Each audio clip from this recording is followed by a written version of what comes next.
इस बात को लेकर कि तप बड़ा है कि सत्संग बड़ा।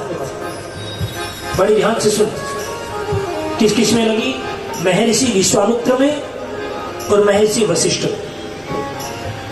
महर्षि विश्वामित्र तप को बड़ा मानते और महर्षि वशिष्ठ सत्संग को बड़ा मानते, और दोनों राम के गुरु हैं।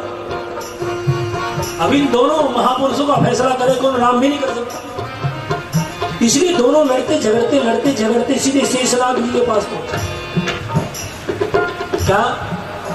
सीधे शेषनाग जी के पास पहुंचे और शेषनाग जी से कहा, नाथ हमारा फैसला करो। ये कह रहा कि तप बड़ा है और मैं कह रहा हूं कि सत्संग बड़ा है।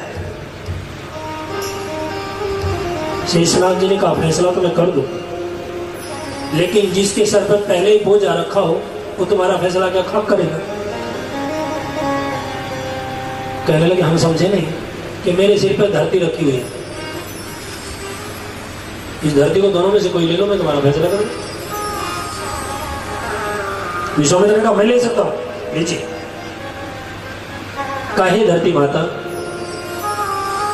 मैं अपने तप के अंदर से 10,000 वर्षों का तप आपको देता हूं, आप ठहर जाइए और शेषनाग जी को थोड़ी देर के लिए छोड़ दीजिए। और कहा, शेषनाग जी जरा हट जाइए। शेषनाग जी जो ही हटने लगे, धरती एकदम गड़बड़ाई। संभालिए संभालिए। शेषनाग जी ने फिर से कहा, विश्वामित्र जी बात नहीं बनी तो नीचे जाने लगी, मर जाएगी सारी दुनिया। शेषनाग जी ने कहा, कुलगुरु आप संभालिए।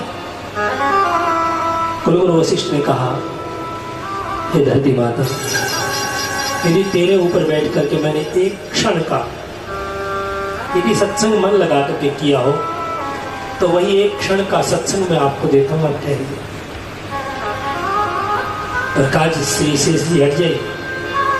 महाराज जी शेष जी हट गए और धरती ठहर गई।